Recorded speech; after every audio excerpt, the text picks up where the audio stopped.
Thank you very much. Thank you. Did you know what that was? It was, yes, that's a stadium of 80,000 people screaming. You know what that means? Football. It's coming. Are you excited? Some of you are like, I don't care. Gamecocks? Clemson? North Carolina? Yay, sports. Yeah. But I thought that was a little fun. But I'm looking forward to that football season. And what helps us understand what the Bible's trying to set us up for, and imagining these clouds of witnesses around us. And I've heard that all my life, but I to really picture that moment, I want you to think about it. More than 80,000 people are looking in on us today and cheering us on. And we're like, yay, God, yay, go God. And they're like, you don't understand. You don't understand. That's a whole other message. I'll stop right there. But this is our key verse. Therefore, since we are surrounded by such a great cloud of witnesses, and I think about the witnesses, and I think about my family that's moved on, my mom, my Aunt Mina. I had an aunt named Wilhelmina. Okay, anybody named that in here? No. We used to call her Mina because she could be so mean. If you're listening, Wilhelmina, I'm going to say good things, I promise you. When I first started in ministry many years ago, 1900 and something, and I grew a goatee. Okay, y'all know what that is? You can respond this morning. Yes, we know what that is. And she came to me, she said, honey, you can't have a goatee. I'm like, why? She said, you're a pastor. I said, well, what's wrong with a goatee? She said, well, you look like the devil. I never thought about it, but if you see those pictures, Well, I shaved it, Wilhelmina. I'm looking good. But I think about them, where they are now, they're seeing us. And they're saying, you guys, if you'll just listen, if you'll just learn, God is all you need. God is incredible. He has everything you could ever imagine. So I want you to imagine that with me today, that they're here with us. But we're going to bring somebody down in a minute, and we're going to talk to them. What we would call the Hall of Fame. Chapter 11, Hebrews lists the Hall of Famers. I list them. And then in 12, it talks about what that means. And we're going to talk about one character today. Before we do that, though, I want to finish this verse. And let us run the race with perseverance, a race marked out for us. We're running a race right now. Now, I'm going to tell you, any race fans out there? I had 2 in the first service. Got one back there. Yeah, okay. Well, I like racing. I don't watch it that much. My daddy does. But I tried it one time, okay? Now, everybody rode go-karts in here? Everybody's done the go-kart thing? Well, these are not the same as the Dollywood go-karts, okay? These are like man karts, okay? They're custom fit. And it's got I drove stock. Eddie drove the limited modified because it's faster, and I wasn't that brave. But I drove the stock, and believe me, they go a whole lot faster than normal. And so I started doing this because Eddie was doing it. My brother Eddie, he won a couple of races. He's just like really into it. I said, I guess everything Eddie does, I got to be involved in. We're doing church together now, so that's just the way God meant it to be. And so he said, I want you to race stock. So I got a car, and we have a guy that actually built the engine for it. This is how serious it was, guys. We missed church for racing, I'm going to tell you. Got in trouble for that one. But we would set it up, and I got about my third race. I started figuring it out, and this is a dirt track, okay? So if you don't know much about it, dirt tracks are very interesting because it's scary, okay? You're just moving everywhere, and the first turn is always the scariest. So when we get in that first turn, there's 20 carts, and they're just going, whoosh, whoosh, and you're just like smacking people. You're just doing everything you can to be the first one out. And you're not wreck. Okay, we hope you don't wreck. And so this particular race, I got out. I got ahead.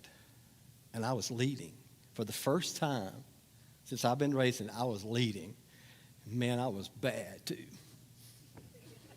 Hit that turn. Hit the turn again. And I was leading by, 4 or 5 cars. And I looked over and Eddie and them were like, yeah, man, go. I thought I was doing really good. Well, when I come back around again, Eddie was going, I'm like, what does that mean? Is that a new cheer? And about that time, I felt something.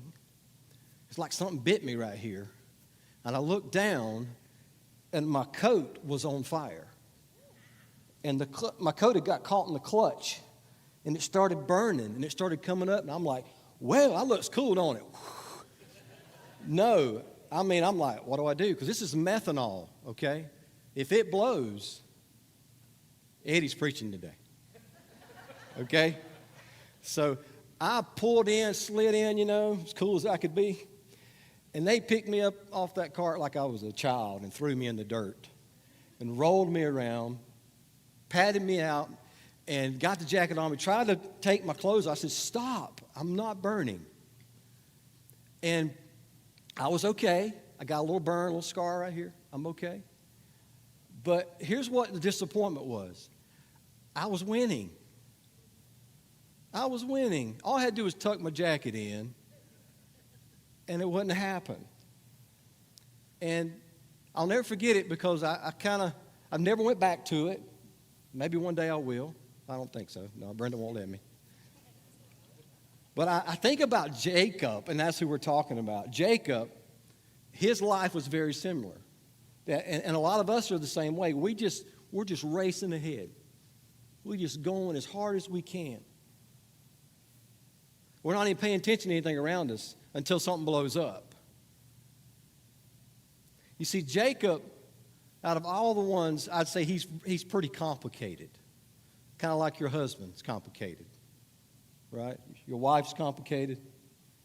Yeah, David said, yeah. You better watch out. My wife is not. She's beautiful and amazing right here. She married me. If y'all didn't hear that online, she said I wasn't supposed to lie in church. Now I don't know what to do. My whole no. I love you, baby. What was I saying? Manipulator. That's what I was doing. That's who Jacob was. He was an amazing manipulator. But Jacob, out of all the people, God put in the Hall of Fame, they were all messed up. Have you noticed that? Just messed up. Abraham's a liar. David committed adultery and even killed a man over it. Paul murdered Christians. And God is using these people to teach us a lesson. I thought that was amazing. So if they can be used by God, I think we can. I think there's hope for us. And so I would characterize it this way. For when your life isn't turning out the way you hoped, that would be Jacob. That might be you. That we're not letting God control our lives. We're controlling it. You see, Jacob, from day one, when he was born, he had a twin, Esau. Okay? The day he was born, Esau came out first. And when Esau came out, Jacob reached out and grabbed him by the heel and tried to pull him back in. From day one, he was already trying to change the situation. He was already manipulating the situation. And so they named him Jacob, which means deceiver, trickster. From day one, he was trying to control his life. I would say we're probably guilty of that too, wouldn't you think? Are you guilty of trying to control your own life? The script that you already have it written out, what you're going to be when you grow up. I thought I was going to be a millionaire by I was 25. It didn't happen. I had a different plan for my life. And that was Jacob. He thought he knew the plan. Maybe like you and me, we think we understand what our lives should be. And we're racing down that road as hard as we can go, thinking we're going to win. But you'll never win life outside of God. You'll never find peace. You'll never find hope outside of God. You'll never win the race unless God's with you. That's what I think we can learn from Jacob here. And I think you can see what they're trying to do. These guys are coming out of the stand. He's coming out here and he's saying, listen, to Jacob saying, listen to me. I'm telling you what not to do, so you won't do it. I want you to learn from me today. Learn from what the Bible, that's the reason it's in the Bible, so we can learn from it. And I think sometimes we just kind of ignore it. I don't want you to do that today. I want you to pay attention because I think what can happen for you today, God will change your life today. I'll tell you this. I guarantee you this right now. You will have an encounter with God today. You will. I have no doubt. God will speak to every one of you in this room today. It's up to you what you do with it. Okay? So the main thing that he would say to us, let God have control of your life. Let him have control. Give him everything. Don't be like me and manipulate through life trying to just get by, scripting out your own life. Let God do that. And so I had this great quote from Mother Teresa. It said, you will never know God is all you need until he's all you have. I never knew I needed help until the engine blew up. Then I needed help. See, a lot of us maybe are at that point right now today. You're at the end of your rope. You don't know where to turn. But you're going to keep going down that track. You're just going to keep going. And God's saying, just let me have it. Give it to me. And that's what Jacob would say. And I don't know if you're like me, I'm pretty stubborn, so it's taken me. Any stubborn people out there? I got one big stubborn one right there. He's stubborn. I can see that. I can see you are stubborn. I love you, man. I identify. So stubborn that I never listened to my mom that told me not to buy that Prelude that I paid 5 years for. You know? That we need to give God control. And this is going to be what happens to you today if you let it. You'll get a new strength. See, a lot of us are trying to create our lives with our own strength. Okay? You like that?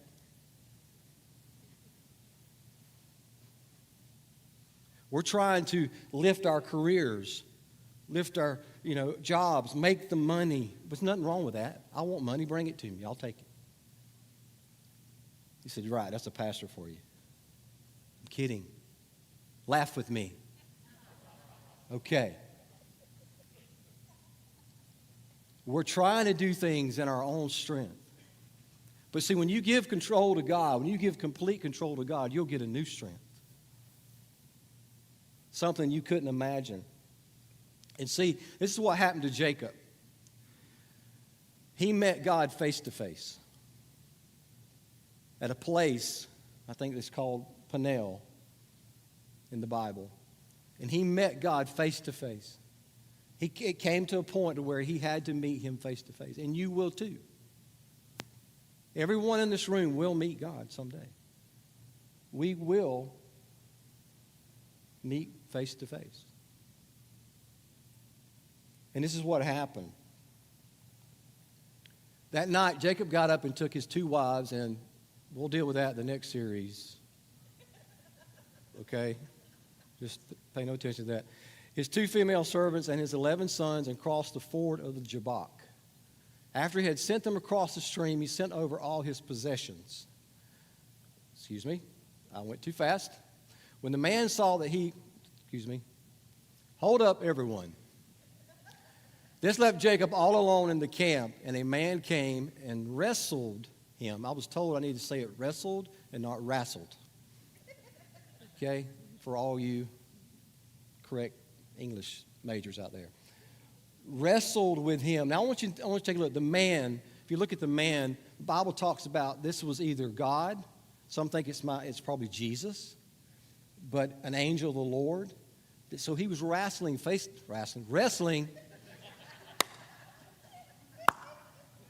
How you doing, Scott? Wrestling face to face with God. I love it. Until the end of the day. See, I look at you today. I watch you come in. I watch people. I said, look, they're wrestling with issues today. You're wrestling with something today. Are you not? Would you agree? I was this week. I'll tell you what I was wrestling with. I had a toothache. Okay, do you love toothaches? Well, I started working on this message, and I just couldn't focus, guys. I just couldn't do it. Because when the pain hit, it's starting to come back a little bit. When the pain hit, it went like down my jaw, up to my head, everywhere. And I just I can't take this. So I went to the dentist. He said, well, I can't do anything today. Thank you.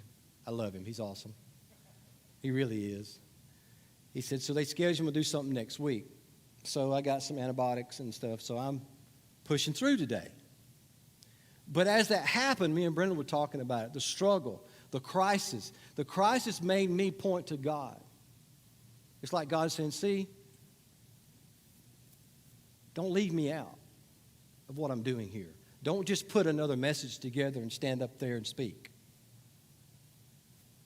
This is a big deal. I want to change their life today. I want to use you to change their life today. This is not just another Sunday. And we're wrestling, and I cannot say it right. I'm sorry. It's not going to happen.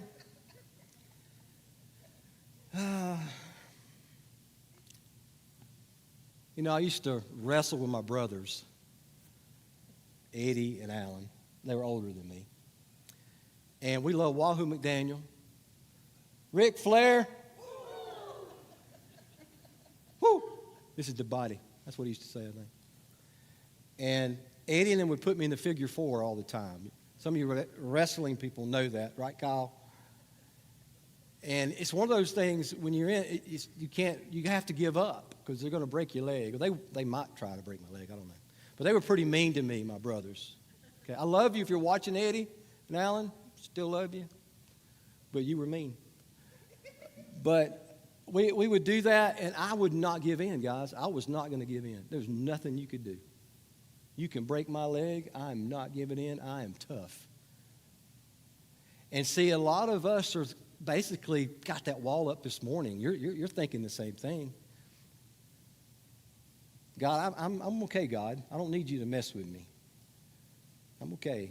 I'm not giving in. And that's Jacob. And God knew it. See what God did. Come on, screen. When the man saw that he would not win the match, when he saw that you would not give up, that you were going to continue to say no to God, you're going to continue to do life your way, you're going to continue to script out your life the way you want it, this is what he did. This is what God did. He touched Jacob's hip and he popped it out of socket.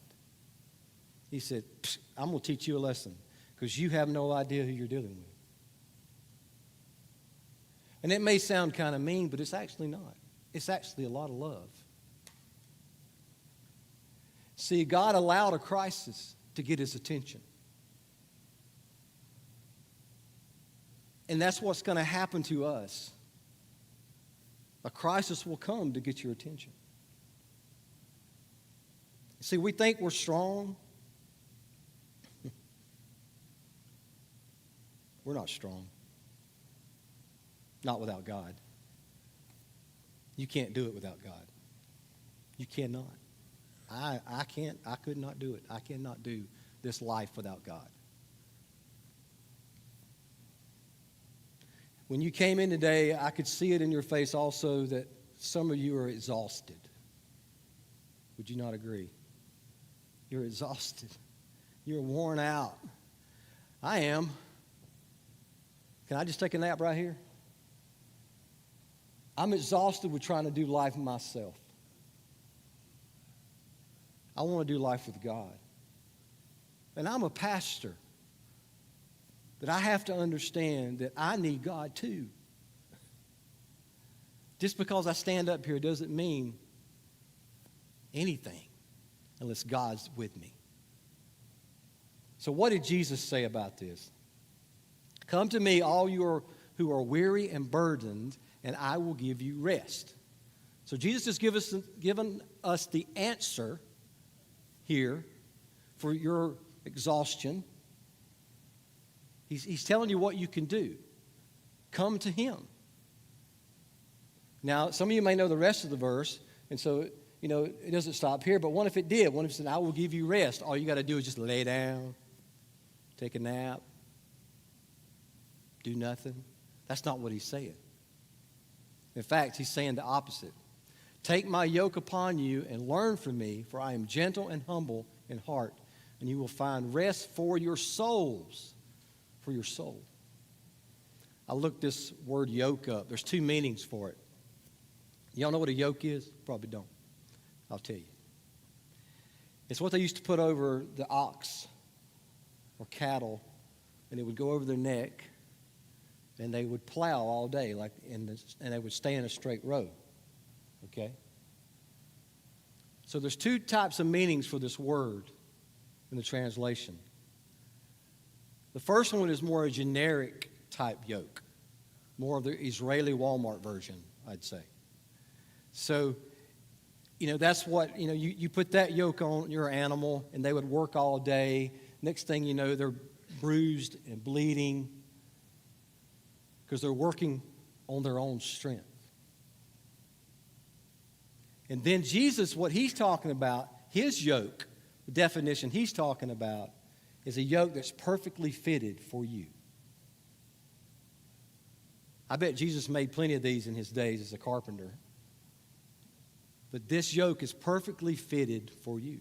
So that when you work all day, it's not, resting is not inactivity. It's just working the right way. Okay? It's doing it God's way. It's allowing his strength to plow the field with you. And when God, when they fit the animals, they'd measure the animal's arm, they'd measure their big chest. Y'all like that? I'm muscular enough? I'm not, am I? I need to work out. But when they did that, they would put that on them, and they would plow a straight line, and they never get tired. They never get weary.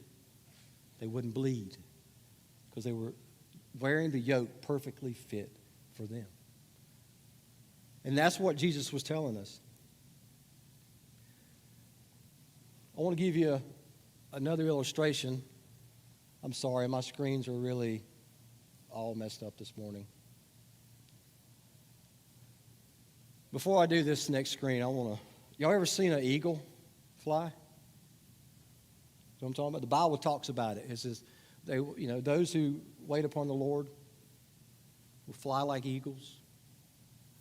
The wind. And if you've ever seen an eagle fly, I've seen some documentaries on it where, the eagle will just stand on the edge, and one flap, it's gone. One flap. He's like, hey, man, look at me. I'm doing this. And he's waiting on that current, that thermal, that hot air to come up, and that's what's lifting him. He's flying not on his own strength, but of the wind that's moving him. That's what I'm talking about when you allow God in your life. It's not your own strength. Now, some of us are like the other birds, okay? Now, I embarrassed myself the first service when I did this. So, some of us are like this, okay? Some of you are just like,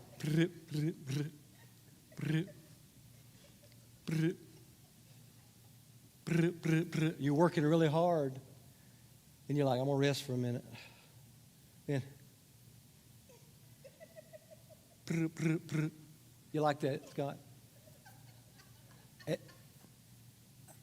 hey, erase that part. Okay? But that's the way we are. That's how we live our lives. We're working on our strength. We're not allowing God to be a part of that. Next thing you'll get, if I could ever get my screens there, I will love you all. You'll get a new identity, a new name. This is very important to me because I'll tell you my story in a minute. I'm going to tell you what happened to Jacob. They asked Jacob, "What is your name?" The man replied, "Jacob." See, Jacob's name meant trickster. Okay? He was a manipulator. He was a liar. He done all these things to get his way, like we talked about earlier. And God sometimes wants you to see yourself for who you are, face to face. Who are you right now if you looked in the mirror? Who are you? Who do you think you are? Who do you think you are? They named him that because that's who he was, or that's who he thought he was. But then God says this: your name will no longer be Jacob. This is what God is telling him. The man told him, from now on you will be called Israel, which means Prince of God. Because you have fought with God and with men and have won. You see, God doesn't see who you are. He sees who you will become. Let me say it again. God doesn't see who you are. He sees who you will become. God doesn't see actualities. He sees possibilities in your life. For me, I know this point very well.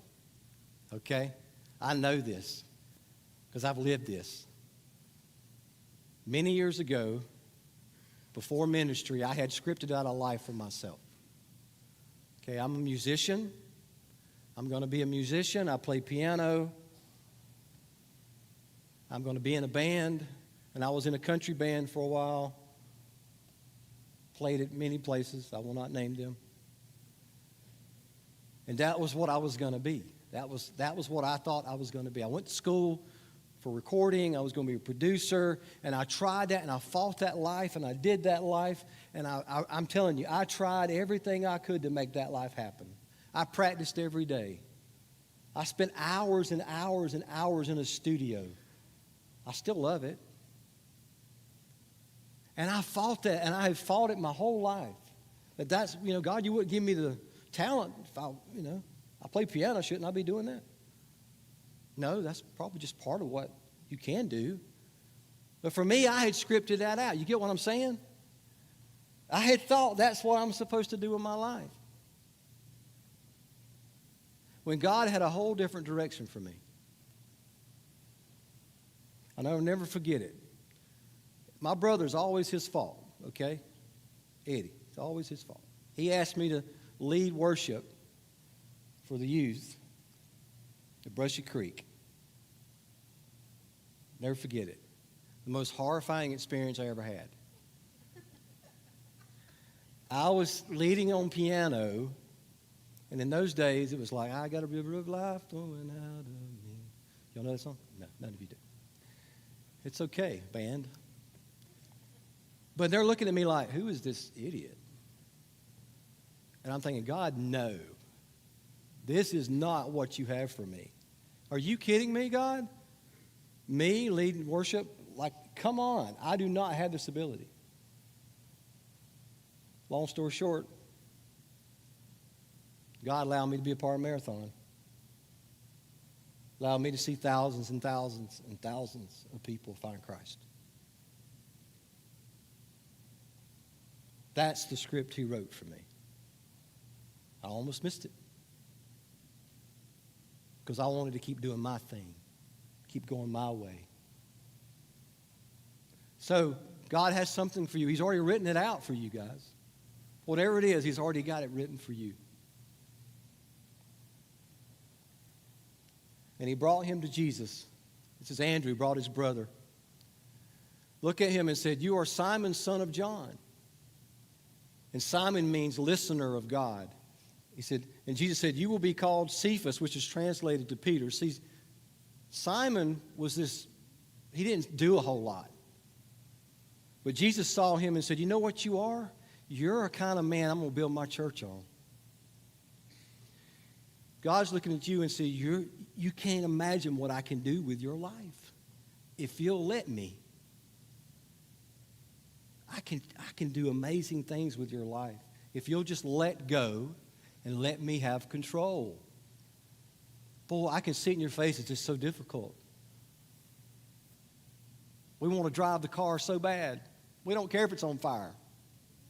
We don't care. We're going to blow up, and we're going to be happy about it. God has got a better plan for you, a new identity for you. You'll get a new joy. Now this one, you give it up to God, and I promise you this does happen. It's a hard one to find joy in the midst of this world. I'm going to share a story with you in a moment about a little girl that for one moment in my life changed my life. And I'm not going to share it yet. I'm going to go over a few more things that I think Jacob wants us to understand. Some don't forgets before he leaves, before he goes back up in the stands. I'm going to go right to it. Brokenness precedes breakthrough. Here's what God, you know what God wants from you today? It's very simple. Honesty. You don't have to be perfect. Have we not learned that yet? You don't have to be perfect. You're not going to be. He just needs honesty.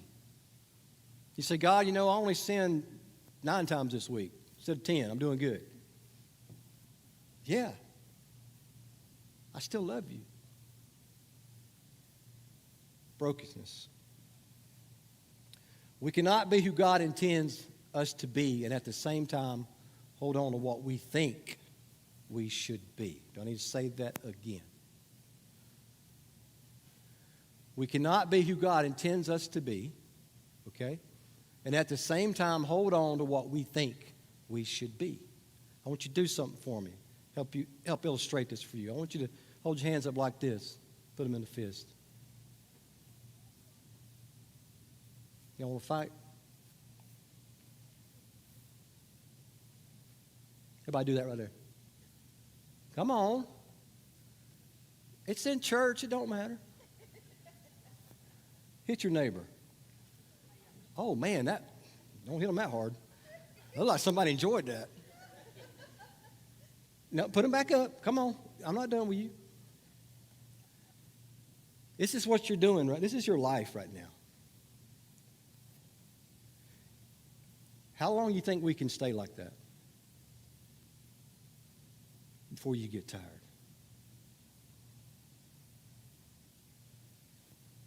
Here's what I want you to do. Squeeze really hard, and I want you to let go. It's that simple. Can it really be that simple? Yes. You can give God everything you have. Your car, your career, your golf clubs. No. We might need some help on the golf course with some words we're saying, but give him everything. Your children, your family, your marriage, your hobbies, the clothes you're wearing. I know that sounds stupid, but what I'm saying is he wants every part of you, everything. Do you not understand what they're trying to tell us? The witnesses are telling us right now. Do you not get it? Do you not hear the words that I'm telling you? That God is the only way. He is the only answer to your problems today. He's the only thing that can keep you from being exhausted. If you'll do it his way, he promises he'll give you something new. He'll give you a joy. You know that word blessed in the Bible, it's actually, the definition is an internal joy. It's not blessing like, blessed or happiness comes from happenstance. It's your circumstance. Joy does not have anything to do with circumstance. Joy has everything to do with internal. No matter what the world does to me, I have joy. That's what happens when you give to God what is His, when you let Him have control of your life. The sacrifices of God are a broken spirit, a broken and contrite heart. Oh God, you will not despise. God opposes. Now, you don't want to be on this side of God, okay? Everybody got that? It's probably pretty easy to understand. Opposes the proud, but shows favor. This is where you want to be. Favor to the humble. Humble. Say it with me. Humble. Say it one more time. Humble yourselves. Say yourselves. Humble. Okay. I didn't think we understood that for a minute. Therefore, under God's mighty hand, that He might lift you up in due time. You must lose yourself to find yourself.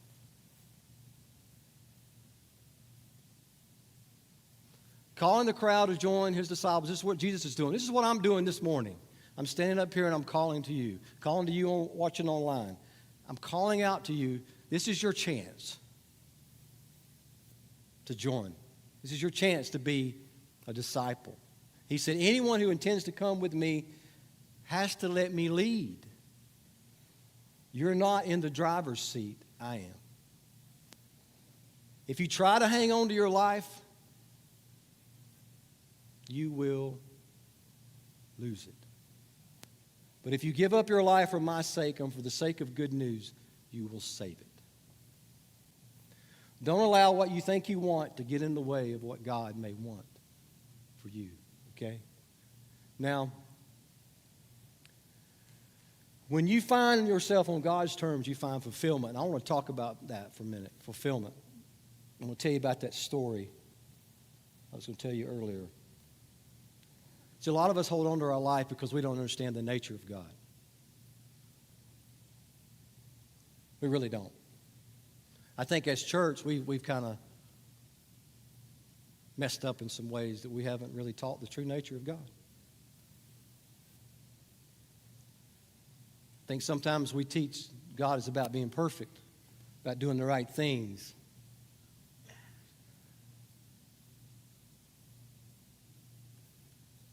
And I think we miss out on that fulfillment, that joy, that strength that God has for us.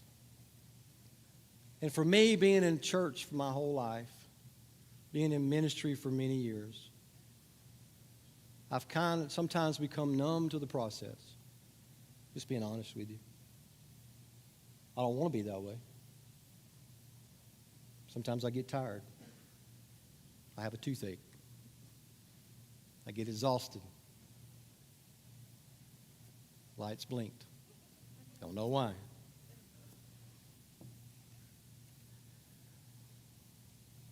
A few weeks ago, our church family lost an incredible little girl, Jaden. And I'd asked the family, incredible family, I said, can I share this story? I mean, it's just been a few weeks. And they were so kind to let me do this today because I think it means so much. You know, we had 3 people find Christ in the first service. If you didn't know that. Is that not something to celebrate? Yeah.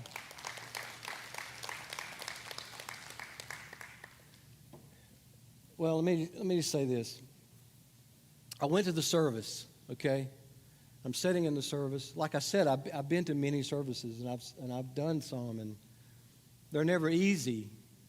But you kind of try to deal with it because you just, it's hard emotionally. And I'm sitting there in the service, and I'm hearing Chase talk about this incredible little girl. And it's like, it's really hard.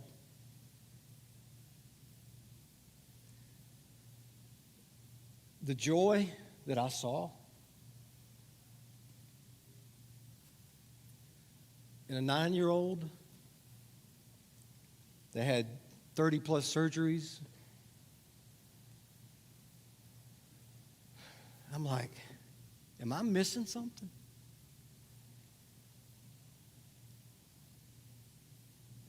God said, you are.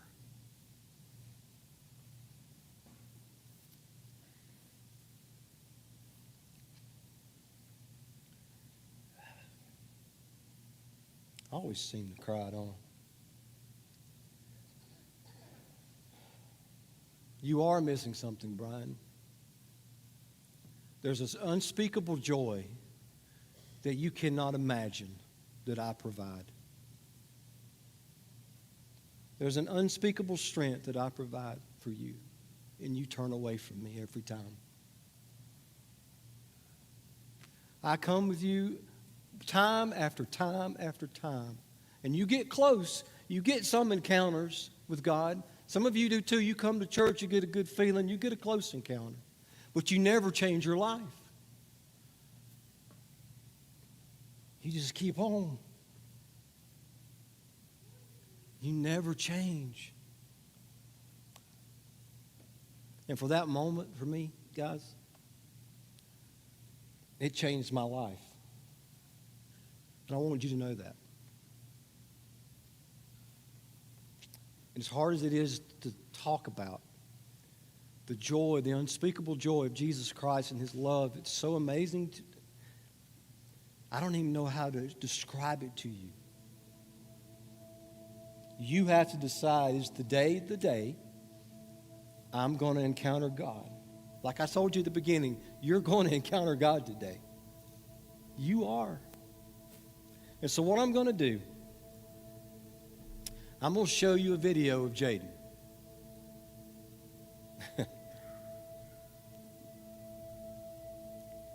And I want you to see what joy looks like. I want you to see when God is in your life, no matter the circumstances, he's there. Watch this. You're a good, good Father. Into you are, into you are, into you are, and loved by you. Into I am, into I am, into I am. You're perfect in all the ways. You're perfect in all the ways. You're perfect in all the ways to us. Is that not incredible?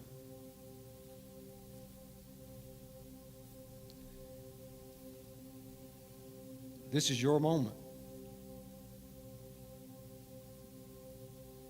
I guarantee you, those watching, those in this room, you encountered God just now. God, you are perfect in all of your ways. You're a good, good Father.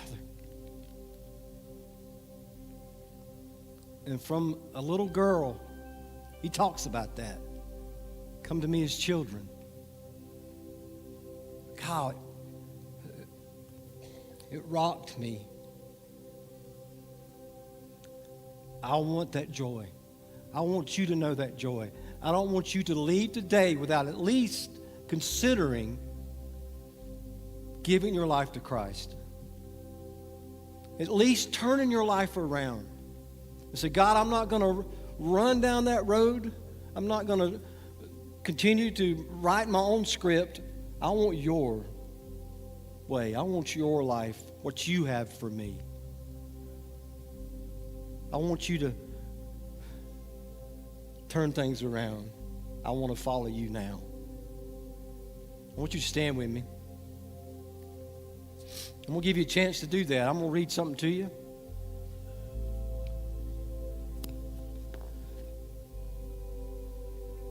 Guys, this is not just another Sunday. It's not for me.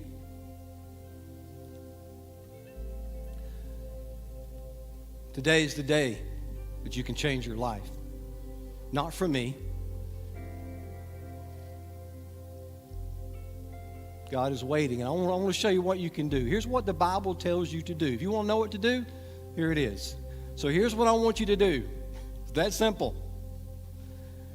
God helping you take your everyday, ordinary life, you're sleeping, eating, going to work, walking around life, and place it before God as an offering. Embracing what God does for you is the best thing you can do for Him. Don't become so well adjusted to your culture, oh my gosh, that you fit into it without even thinking. Or are we not ever there? Instead, fix your thinking on God. You'll be changed from the inside out. That internal joy that Jaden knew, that joy in here. Readily recognize what He wants from you. You know what He wants from you today. You know what you need to do. He's already told you.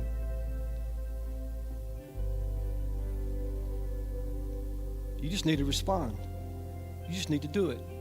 Unlike the culture around you always dragging you down to its level of immaturity, God brings the best out of you, develops well-formed maturity in you. He promises He will fulfill you. That's His promise. If you give Him your life today, He promises to do that. You'll never know what your life could become until you hand it over to the one who created it. You'll never know. Close your eyes, if you would. This is your encounter today. This is your Jacob moment where you have the opportunity to give your life to Christ, or say, God, I'm going to give you everything. My job, my career, my family. I'm going to dedicate that to you. And I'm going to at least give you a year, God. Give Him a year. Give Him a day. Give Him a week. Give Him your life. So maybe some of you in here today, you don't know Christ. You don't know God. You've never accepted Him as your personal Savior. I want to give you that opportunity. Because you've encountered God. You know God is speaking to you. And if you're that person today and you don't know Him, He's asking you right now. God says, I'm drawing you. You can tell God is speaking to you this morning that I need Christ in my life. So here's what I'm going to do. I'm just going to say a prayer. And if you'd like to receive Christ, all you got to do is pray this where you are in your seat. You can pray it to yourself. Let's just pray together. If you'd like to receive Christ, just repeat after me, okay? Say, Father, I am a sinner. I ask for your forgiveness. I believe that you came and you died for me. And you rose again. I ask that you would come into my life, make me a new person. Begin to write out your script in my life.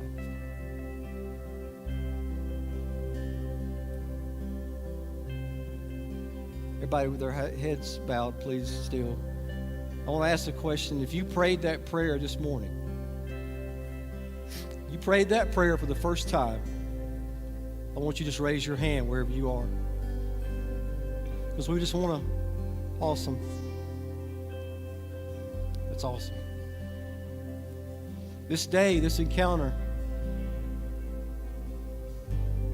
is changing people's lives. And I'm so thankful for that. God, I pray that you would be with the rest of us.